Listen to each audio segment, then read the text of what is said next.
भारत माता की। भारत माता की।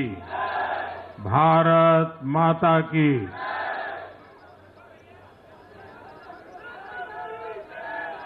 हम सबने सुना है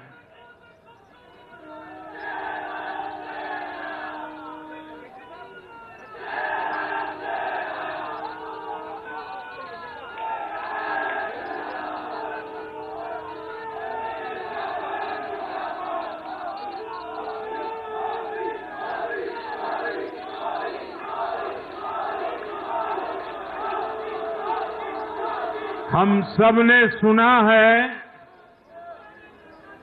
जहां दूध दही का खाना वैसा है अपना हरियाणा।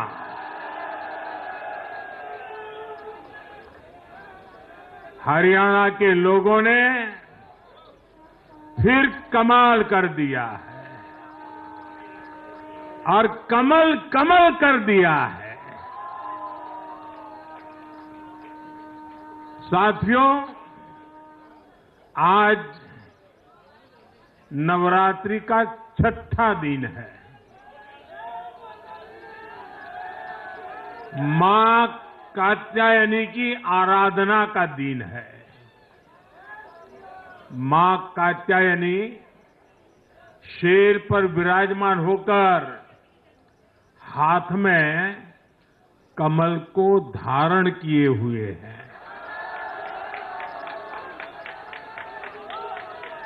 हम सभी को आशीर्वाद दे रही है। ऐसे पावन दिन हरियाणा में तीसरी बार लगातार कमल खिला है।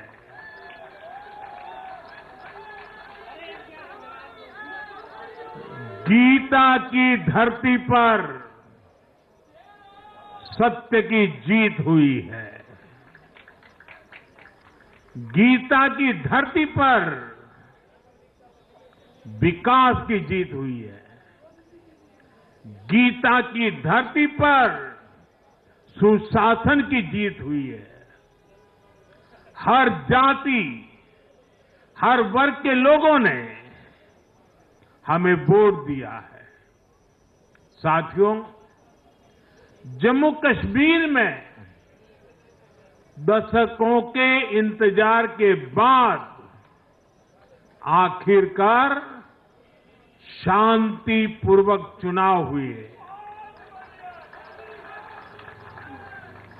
वोटों की गिनती हुई, नतीजे आए।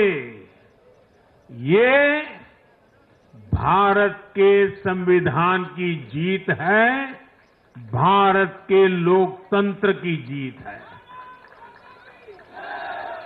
जम्मू कश्मीर के लोगों ने नेशनल कॉन्फ्रेंस और उनके गठबंधन को ज्यादा सीटें दी है। मैं उन्हें भी शुभकामनाएं देता हूं। वोट प्रतिशत के हिसाब से देखें तो जम्मू कश्मीर में जितनी भी पार्टियां चुनाव लड़ रही थी उसमें वोट शेयर के हिसाब से भाजपा सबसे बड़ी पार्टी बनकर के उभरी है।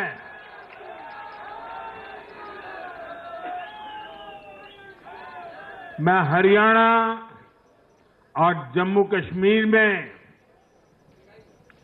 जीत हासिल करने वाले सभी उम्मीदवारों को भी बहुत बहुत बधाई देता हूं। मैं हरियाणा और जम्मू कश्मीर की जनता को भी बहुत बहुत बधाई देता हूं। मैं सभी भाजपा कार्यकर्ताओं को उनके तप और तपस्या के लिए नमन करता हूं।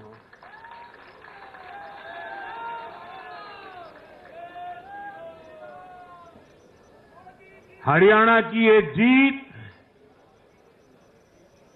कार्यकर्ताओं के अथाग परिश्रम का परिणाम है।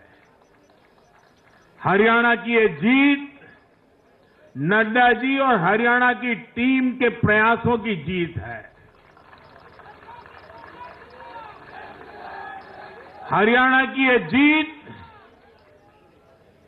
अतिशय नम्र विनम्र ऐसे हमारे मुख्यमंत्री जी के कर्तव्यों की भी जीत है। साथियों, आज हरियाणा में झूठ की गुट्टी पर विकास की गारंटी भारी पड़ी है। हरियाणा की जनता ने नया इतिहास रच दिया है। शायद आप लोगों को पूरी जानकारी नहीं होगी, हरियाणा का गठन 1966 में हुआ था। इतने वर्षों में बड़े बड़े दिग्गजों ने इस राज्य का नेतृत्व किया। शायद हिंदुस्तान में बहुत कम राज्य के नेता ऐसे होते हैं जिनको पूरा हिंदुस्तान जानता है।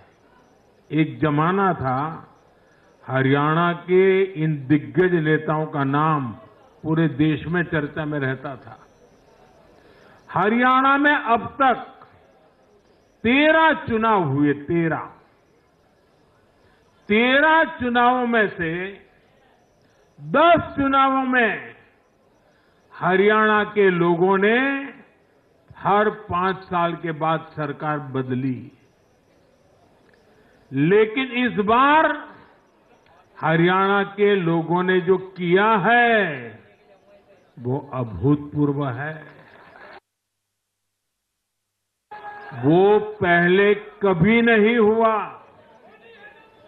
पहली बार ऐसा हुआ है जब 2 कार्यकाल, पूरे 5-5 साल के 2 कार्यकाल पूरा करने वाली किसी सरकार को हरियाणा में फिर से मौका मिला हो। ये भारतीय जनता पार्टी को तीसरी बार मौका मिला है।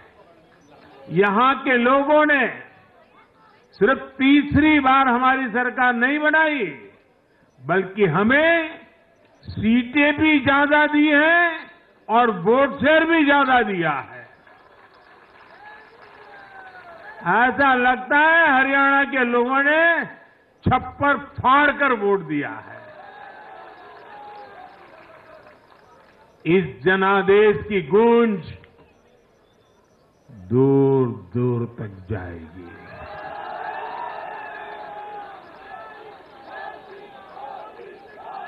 साथियों, भाजपा दुनिया का सिर्फ सबसे बड़ा दल ही नहीं है, भाजपा सबसे ज्यादा दिलों में भी बसी हुई है। हरियाणा में जनता ने विकास के मुद्दे पर भाजपा की हैट्रिक लगाई। भाजपा ने कांग्रेस के कुशासन से मुक्ति दिलाई। इसलिए गुजरात और मध्य प्रदेश की जनता 2 दशक से भी ज्यादा समय से वहां अपना आशीर्वाद बनाए हुए है। अरुणाचल प्रदेश और गोवा में तीसरी बार भाजपा ने सरकार बनाई है। यूपी और बिहार में कानून का राज स्थापित करने वाली भाजपा एनडीए की सरकार को लोग बार बार मौका दे रहे हैं। असम, त्रिपुरा और उत्तराखंड में लगातार 2 टर्म से भाजपा की सरकार है। जहां जहां भाजपा सरकार बनाती है, वहां की जनता लंबे समय तक भाजपा को समर्थन देती है और दूसरी तरफ कांग्रेस की हालत कैसी है? पिछली बार कब कांग्रेस की किसी सरकार की वापसी हुई है? यानी जो सरकार में थे, कितने साल पहले वो दोबारा आए थे? करीब 13 साल पहले 2011 में असम में उनकी सरकार लौटी थी, बाकी एक भी नहीं लौटी। उसके बाद भी जितने चुनाव हुए, लोगों ने कहीं भी कांग्रेस को सेकंड टर्म नहीं दिया है। आपको जानकर के हैरानी हो जाएगी दोस्तों, देश में कितने ही राज्य हैं जहां कांग्रेस कभी 60 साल पहले वहां थी, कहीं पर 50 साल पहले थी, कहीं पर 40 साल पहले थी।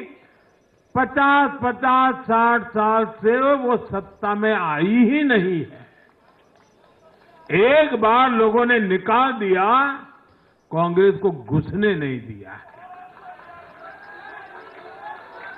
देश के ज्यादातर राज्य के लोगों ने कांग्रेस के लिए नो एंट्री का बोर्ड लगा दिया है।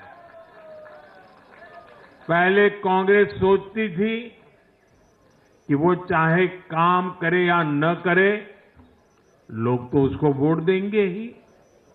लेकिन अब कांग्रेस की पोल खुल चुकी है, उसका डिब्बा गोल हो चुका है।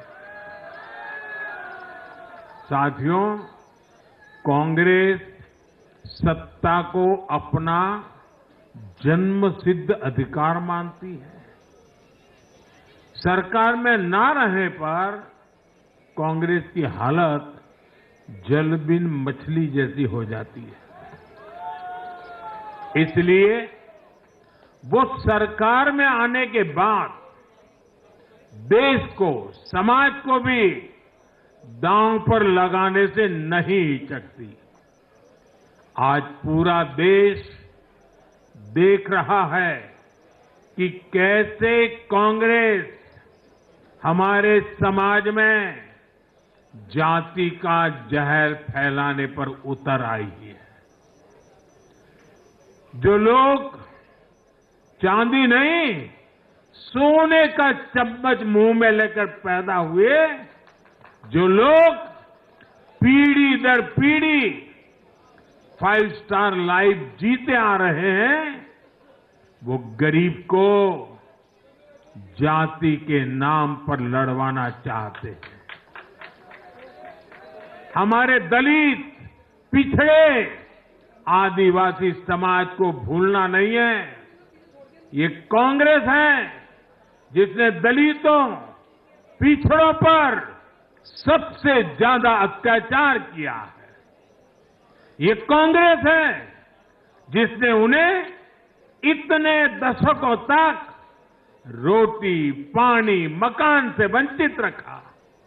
ये वो लोग हैं जो 100 साल बाद भी सत्ता मिलने पर कभी किसी दलित, पिछड़े, आदिवासी को प्रधानमंत्री नहीं बनने देंगे।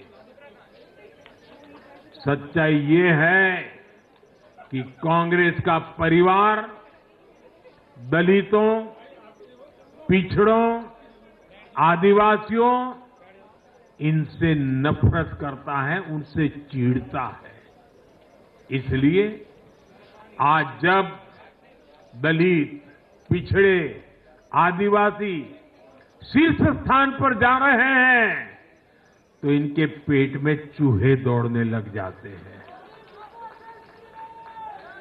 हरियाणा भी इन्होंने दलितों को, ओबीसी को भागीदारी देने से साफ इनकार कर दिया था। उन्होंने दलितों और पिछड़ों को भी अपमानित किया।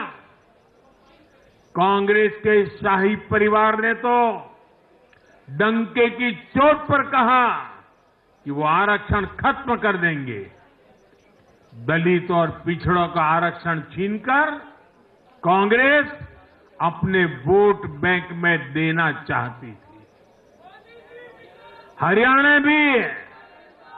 हरियाणा भी वो यही करने जा रही थी।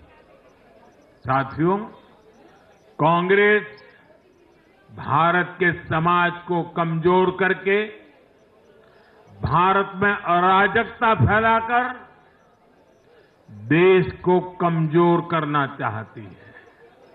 इसलिए वो अलग अलग वर्गों को भड़का ही रहे हैं, लगातार आग लगाने की कोशिश कर रहे हैं। देश ने देखा कि कैसे किसानों को भड़काने का प्रयास हुए, लेकिन हरियाणा के किसानों ने उन्हें करारा जवाब दिया कि वो देश के साथ है, वो भाजपा के साथ है।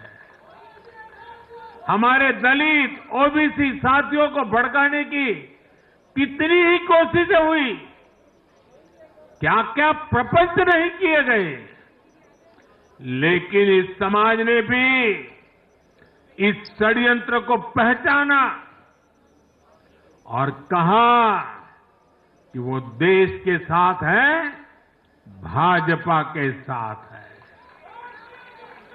इन लोगों ने हमारी सेना को लेकर भी अपप्रचार किए, हमारे नौजवानों को भड़काया। इस साजिश को भी हरियाणा के नौजवानों ने नाकाम कर दिया। आज हरियाणा ने कांग्रेस को दो टूक संदेश दे दिया है। ये देश विरोधी पॉलिटिक्स नहीं चलेगी। हरियाणा की हर बिरादरी, हर परिवार ने एकजुट होकर वोट दिया, देशभक्ति से ओतप्रोत होकर वोट दिया। देशभक्तों को बांटने की साजिश को हरियाणा ने फेल कर दिया।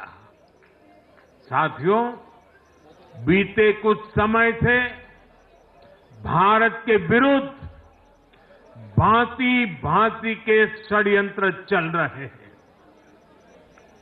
भारत के लोकतंत्र को, भारत के अर्थतंत्र को, भारत के सामाजिक ताने बाने को कमजोर करने के लिए भांति भांति की साजिशें हो रही है, अंतर्राष्ट्रीय साजिशें हो रही है।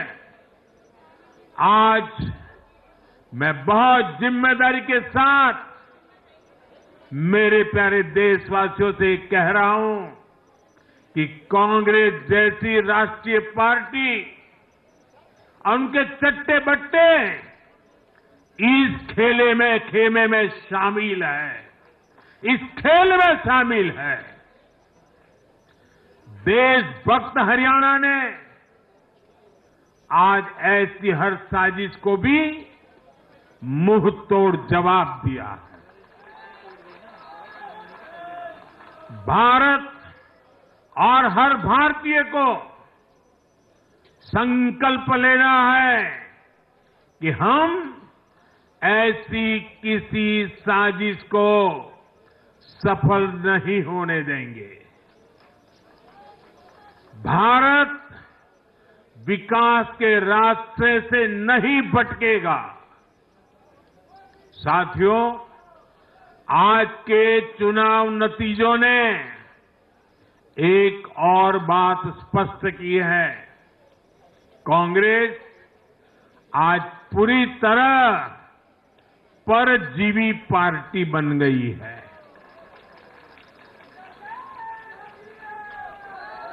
यहां हरियाणा में कांग्रेस परजीवी बनकर किसी के साथ नहीं थी, अकेली थी, तो उसे करारी हार मिली। जम्मू कश्मीर में उसकी सहयोगी पार्टी डर के मारे पहले से कई कह रही थी कि कांग्रेस की वजह से उसे नुकसान हो रहा है और आज के नतीजों में भी वही दिखा है। आपको याद होगा लोकसभा चुनाव के नतीजों ने भी हमने यही देखा था। लोकसभा में कांग्रेस जितनी सीटें जीती उनमें आधी से ज्यादा सीटें वो अपने सहयोगियों की वजह से जीती है। इसके अलावा जहां सहयोगियों ने कांग्रेस पर भरोसा किया वहां उन सहयोगियों की ही नैया डूब गई। कई राज्यों में कांग्रेस के खराब प्रदर्शन का खामियाजा उसकी सहयोगी पार्टियों को उठाना पड़ा। कांग्रेस ऐसी परजीवी पार्टी है जो अपने सहयोगियों को ही निगल जाती है। साथियों, कांग्रेस एक ऐसा देश बनाना चाहती है जहां लोग अपनी ही विरासत से नफरत करते हो, अपनी राष्ट्रीय संस्थाओं पर शंका करते हो, जिस पर देशवासी गर्व करते हैं, कांग्रेस उस हर चीज की छवि को धूमिल करना चाहती है। देश का चुनाव आयोग हो, देश की सेना हो, हमारी पुलिस हो, देश की न्यायपालिका हो, कांग्रेस हर संस्था पर दाग लगाना चाहती है। आपको याद होगा लोकसभा चुनाव का परिणाम आने के पहले इन्होंने किस तरह का कोहराम मचाया था। चुनाव के दौरान भी ये लोग, इनको सहयोगी दल, इनके अर्बन नक्सल साथी कितनी बार कोर्ट गए, सुप्रीम कोर्ट तक गए। और किस लिए? ताकि ये लोग चुनाव आयोग की संवैधानिक निष्पक्षता पर बट्टा लगा सके। आज भी उन्होंने ऐसा ही काम किया है। आज भी कांग्रेस ने देश की जनता को गुमराह करने की कोशिश की है। कांग्रेस हर बार यही कोशिश करती है कि हमारी संस्थाओं की निष्पक्षता पर सवाल उठाए, उसकी प्रतिष्ठा पर आघात करे। कांग्रेस की यही आदत रही है। कांग्रेस बड़ी बेशर्मी से ऐसी करतूतें करती आ रही है।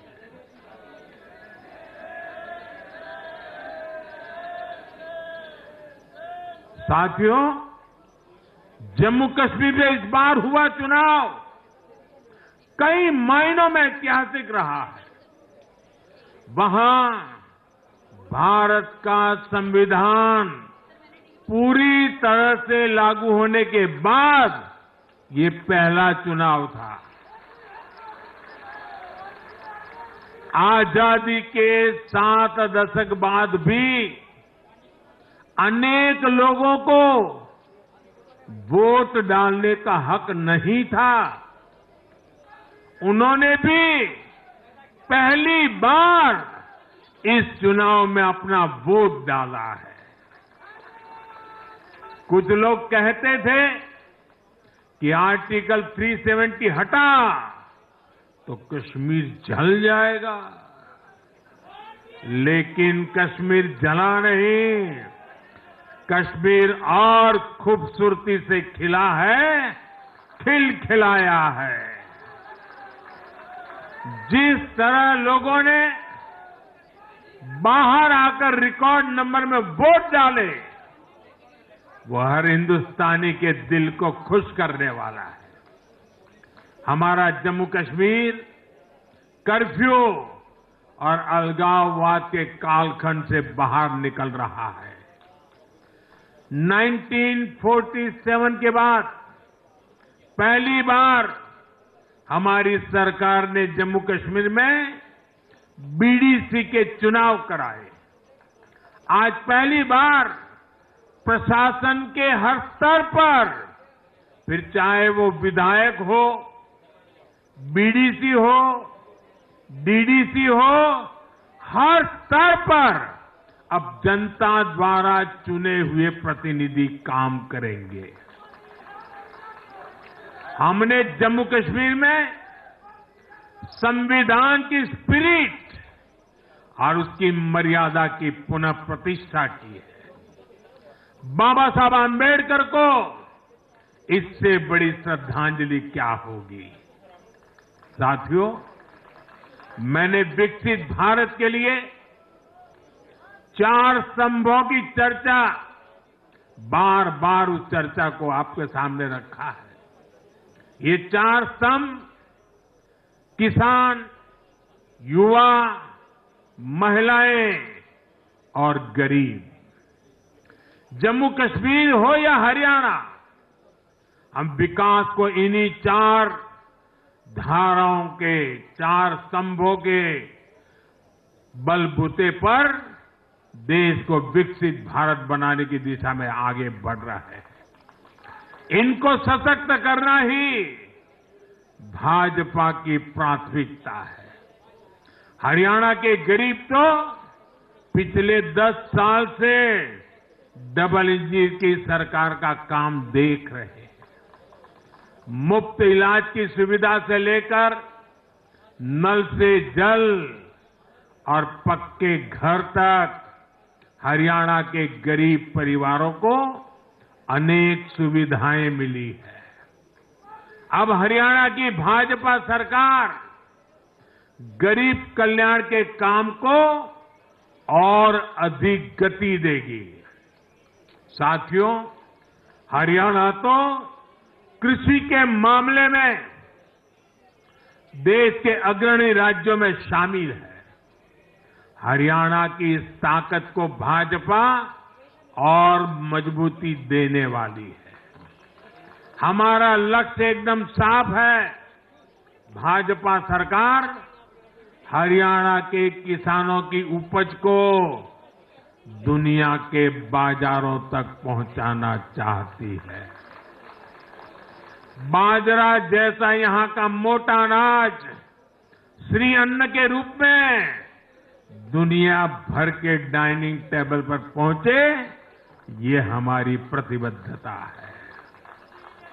हरियाणा खाने के तेल में आत्मनिर्भरता के मिशन को भी शक्ति देने वाला है।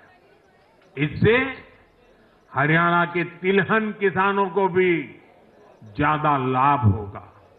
साथियों, हरियाणा के युवाओं ने दुनिया भर में अपना लोहा मनवाया है।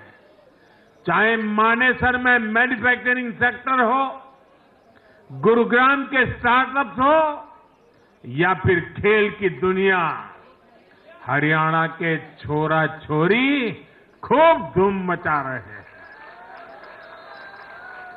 भाजपा सरकार इन सभी क्षेत्रों में और अधिक निवेश को बढ़ावा देने वाली है। आने वाले समय में भारत दुनिया में खेलों की एक महाशक्ति बनने जा रहा है और इसमें हरियाणा के नौजवानों की भूमिका बहुत बड़ी रहने वाली है। इसलिए हरियाणा में स्पोर्ट्स, ये इंफ्रास्ट्रक्चर को बढ़ावा देने के लिए एक आधुनिक रोड मैप भाजपा ने रखा है। साथियों, जब महिलाओं की बात आती है तो विमेन लेड डेवलपमेंट आज देश का मिजाज बनता जा रहा है। हमारी माताओं, बहनों, बेटियों के सशक्तिकरण से जुड़े हर पहलू पर भाजपा फोकस कर रही है। हरियाणा वो राज्य है जिसने बेटी बचाओ बेटी पढ़ाओ के रूप में देश को नेतृत्व दिया है। अब हरियाणा में हजारों लखपति दीदी और ड्रोन दीदी बनाने वाले हैं। लाडो लक्ष्मी योजना से भी हरियाणा की बहनों को बहुत लाभ होने वाला है। जब माताएं बहनें आर्थिक रूप से समृद्ध होगी, समर्थ होगी, तो इसका लाभ पूरे परिवार को होगा। परिवार समर्थ होगा तो हरियाणा समर्थ होगा, देश समर्थ होगा। साथियों, भाजपा की सरकार राष्ट्र को सर्वोपरि रखती है। Nation first. भाजपा की सरकार गरीबों की सेवा के लिए प्रतिबद्ध है। केंद्र हो या फिर हरियाणा, इन 10 सालों में भाजपा की सरकार पर भ्रष्टाचार का एक दाग नहीं लगा है।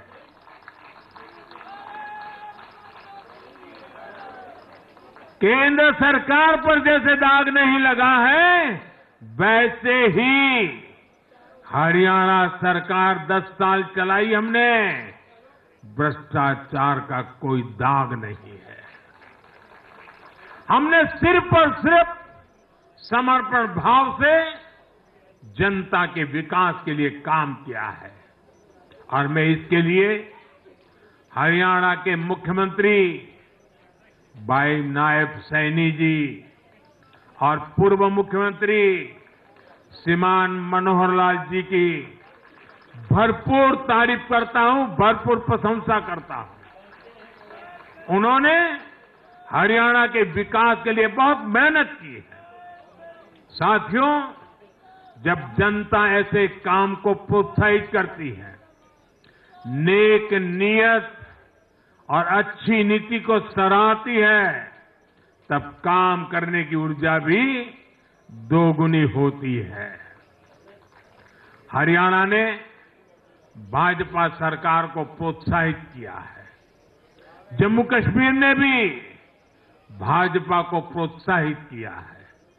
ये आशीर्वाद हमें और भी अधिक मेहनत करने के लिए प्रेरित करते हैं। और मैं इसके लिए जम्मू कश्मीर और हरियाणा की जनता को भी फिर एक बार हृदय से बहुत बहुत साधुवाद करता हूं। आज के जनादेश से भारत को दुनिया की तीसरी बड़ी आर्थिक ताकत बनाने का संकल्प और मजबूत हुआ है। इस जनादेश ने भारत को दुनिया की स्किल कैपिटल बनाने के संकल्प को भी मजबूती दी है। आपने हर उस प्रेरणा को सशक्त किया है जिसका मकसद करोड़ों लोगों को गरीबी से बाहर निकालना है। ये जनादेश भारत को और अधिक सुरक्षित बनाने के लिए कठिन से कठिन फैसले लेने के लिए भी नया हौसला देगा। मैं आप सभी को, पूरे देश को फिर ये भरोसा देता हूं कि आने वाले 5 साल और तेज विकास के होंगे। हरियाणा विकसित होगा,